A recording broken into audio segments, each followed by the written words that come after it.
Hello everyone. कैसे हैं आप सभी लोग। आशा है कि आप बहुत बहुत अच्छे होंगे। आज है 16 जून और 16 जून साल 2024 के हरियाणा करंट अफेयर इस वीडियो में हम पढ़ने वाले हैं। आइए सेशन के करते हैं शुरुआत। आप सभी को राधे राधे। मेरे प्यारे दोस्तों, कल आपसे एक सवाल पूछा था, उसका सही जवाब क्या होगा। हरियाणा के किस विश्वविद्यालय को फोटोवोल्टिक पीवी सेल फोटोवोल्टिक जो सौर ऊर्जा सेक्टर में सौर पैनल का पेटेंट मिला है। तो ये पेटेंट मिला है गुरु Jambheshwar university of science and technology. ये यूनिवर्सिटी पड़ती है हरियाणा हिसार के अंदर पड़ती है। इस यूनिवर्सिटी की स्थापना हुई थी 20 अक्टूबर 1995 को और इस यूनिवर्सिटी के वीसी का नाम है प्रोफेसर नरसी राम बिश्नोई। ठीक है ना, नरसी राम बिश्नोई जो है ना इस यूनिवर्सिटी के वीसी हैं, जिनको दुनिया भर के टॉप 2% वैज्ञानिकों में भी इनका नाम शामिल हो चुका है। ये भी याद रखना आप लोग। और इस यूनिवर्सिटी की स्थापना करने का श्रेय चौधरी भजनलाल जी को जाता है, जो कि हरियाणा के एक पूर्व मुख्यमंत्री भी रह चुके हैं। राजनीति की चाणक्य, राजनीति की धुरी उनको कहा जाता है। वैसे आपके लिए सीईटी मेंस का बैच है स्टार आईक्यू एप्लीकेशन पे, आप इसे अवेल कर सकते हैं। स्टार आईक्यू एप्लीकेशन को डाउनलोड करके गूगल प्ले स्टोर से और एप्पल आई स्टोर से आप सुनील बिश्नोई के नाम से एप्लीकेशन है उसे डाउनलोड कर सकते हैं। आज का जो पहला करंट अफेयर है वो है कि हरियाणा सरकार के द्वारा अब आईटीआई में एडमिशन लेने वाले सभी छात्राओं को कितने रुपए की प्रोत्साहन राशि दी जाएगी। तो हरियाणा सरकार के द्वारा आईटीआई में एडमिशन लेने वाली सभी स्टूडेंट को 2,500 रुपये की प्रोत्साहन राशि दी जाएगी। जितनी भी बच्चियां अगर आईटीआई में एडमिशन लेती है हरियाणा के अंदर, तो उनको 2,500 रुपये की प्रोत्साहन राशि। एक्चुअली क्या है कि बहुत सारे बच्चे इसकी तरफ जा नहीं रहे। इंडस्ट्रियल ट्रेनिंग इंस्टीट्यूट है ये, और अगर लड़कियां इसमें एडमिशन लेती है तो उनको 2,500 रुपये की प्रोत्साहन राशि दी जाएगी।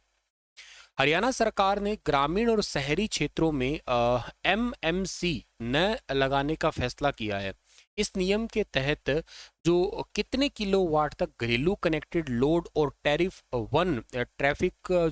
श्रेणी 1 में आने वाले बिजली उपभोक्ताओं पर 115 रुपये न्यूनतम मासिक मूल्य, जो मंथली मिनिमम जो शुल्क लगता है एमएमसी जिसको बोलते हैं, ये बेसिकली जो है ना मिनिमम मंथली चार्ज है, इसको देने के लिए अभी रिसेंटली 2 किलोवाट के लिए ये नियम लेके आई है हरियाणा सरकार। पहले मैं आपको थोड़ा सा समझा देता हूँ कि एक्चुअली ये नियम है क्या, फिर बाद में समझना बाकी बातों को। देखो ऐसा है कि हम लोग घर में अपने बिजली का मीटर है, इसमें दो टाइप के मीटर लगते हैं। एक लगता है डोमेस्टिक, एक लगता है कमर्शियल। डोमेस्टिक का मतलब अपने घरों में जो लगता है, कमर्शियल का मतलब है अगर आपकी कोई दुकान है या कोई आपकी इंडस्ट्री है तो उसके लिए कमर्शियल लगता है। उसका जो किलोवाट पर यूनिट लोड है वो थोड़ा ज़्यादा होता है, मतलब उसकी बिजली यूनिट महंगी होती है कहने का मतलब है। लेकिन घर वाली बिजली सस्ती होती है, और ये जो नियम आया है ये घर वाली बिजली के लिए आया है।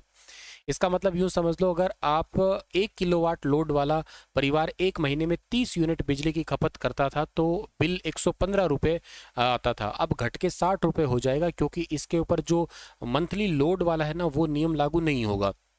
पहले 2 किलोवाट लोड वाले उपभोक्ता एक महीने में अगर 30 यूनिट तक बिजली खपत करेगा तो 230 रुपये का भुगतान करना पड़ता था। लेकिन अब जो है ना उसे 115 रुपये, मतलब क्योंकि 115 रुपये जो ना उसके ऊपर एमएमसी हुआ करती थी, अब नए बिल में उसको भी घटा के कितना 60 रुपये हो गया है। प्रति यूनिट 2 रुपये है। जैसे हरियाणा के अंदर, जैसे कहने का मतलब है कि 50 यूनिट तक कोई बिजली खर्च करता है तो उसे 2 रुपये देना पड़ेगा। 51 से 60 रुपये की बिजली की यूनिट है तो उसके लिए 2.5 रुपये पर यूनिट के हिसाब से लगता है चार्ज। और इसके अलावा 101 से 150 यूनिट के बीच का जो 2.75 है, इसके बाद में जो है ना वो 5 रुपये ऐसे बिलिंग बढ़ती रहती है।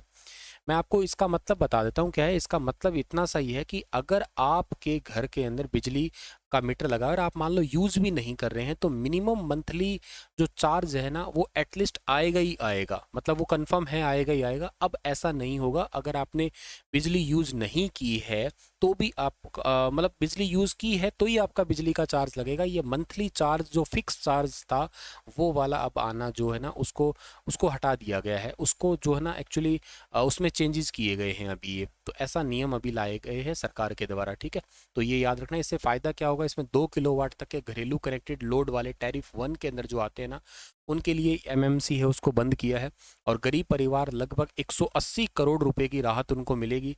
इस शुल्क को माफ़ करने से लगभग 9.5 करोड़ गरीब परिवार, 9.5 लाख गरीब परिवार जो है ना उनको सीधा सीधा बेनिफिट मिलेगा ये। तो ये है सीधी सी बात, मतलब घरेलू कनेक्शन या 2 किलोवाट तक के लोड पर 115 रुपये किलो वाट का ये फैसला लोकसभा चुनाव से पहले ही आ जाता तो कुछ और तस्वीर होती, ऐसा सरकारों का मानना है। वैसे ये नियम मैं बताता हूँ कब का है, ये हमारे बजट के अंदर पूर्व मुख्यमंत्री ने घोषणा की थी, लागू अब हुआ है ये अभी नियम, ठीक है। हरियाणा सरकार ने जमीन का रिकॉर्ड अब किसके साथ लिंक करने का निर्णय किया है, तो जमीन का रिकॉर्ड अभी फैमिली आइडेंटिटी कार्ड यानी कि परिवार पहचान पत्र है, इसके साथ में लिंक करने की घोषणा की है। अच्छा देखो, परिवार पहचान पत्र के साथ में क्या क्या चीज़ें ऐड ऑन है, ये क्वेश्चन ऑलरेडी पहले पेपर में आ चुका है। परिवार पहचान पत्र का प्राथमिक उद्देश्य है कि परिवारों का प्रमाणिक और सत्यापित और विश्वसनीय डेटा तैयार करना, ट्रिपल पी जिसको कहते हैं। इसमें बेसिकली होता है क्या, 8 डिजिट का एक नंबर होता है, परिवार पहचान पत्र की एक आईडी होती है इसमें। अच्छा, फैमिली आईडी में ऑटोमेटिक ही अपडेट भी होता है, जैसे कि क्या है इसमें बर्थ है, डेथ है, मैरिज रिकॉर्ड है, इनको सबको जोड़ा जाएगा। लाइफ इवेंट सारे टाइप के हैं इसमें ऐड ऑन किए गए हैं, जस्ट लाइक फैमिली आईडी में स्कॉलरशिप को जोड़ा गया है, सब्सिडी है, पेंशन है, या स्वतंत्र और बहुत सारी जो छोटी मोटी योजनाएं हैं उन सभी को इसमें ऐड ऑन किया जा चुका है। और ये बेसिकली इसके लिए क्या होता है कि आइडेंटिटी डेटाबेस में उपलब्ध करवाने के लिए एक वो पात्र होना बहुत ज़रूरी है। जैसे फॉर एग्जांपल के लिए गरीब परिवार है, उसकी सालाना इनकम 1,80,000 है, मान लेते हो 1,80,000 से उसकी इनकम जो है वो बढ़ जाती है, तो ऑटोमेटिकली उसका जो राशन कार्ड है या बीपीएल परिवार वो पहले था वो हट जाएगा। पेंशन का भी कुछ ऐसा ही आंकड़ा है। अगर जैसे बुढ़ापा पेंशन की बात करते हैं, 3 लाख रुपए तक सालाना इनकम होनी चाहिए, 3 लाख से एक्सीड कर जाती है तो उसकी बुढ़ापा पेंशन भी बंद हो जाएगी, या कोई और उसको पेंशन मिल रही है तो वो भी बंद हो जाएगी। पहले ही हालांकि आंकड़ा 2 लाख तक का था, फिर उसको बढ़ा के 3 लाख तक कर दिया गया है वर्तमान के आंकड़े के अनुसार, ये याद रखना आप लोग, ठीक है।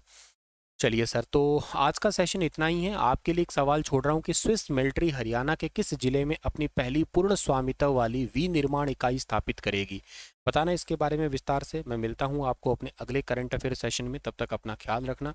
सभी को राधे राधे।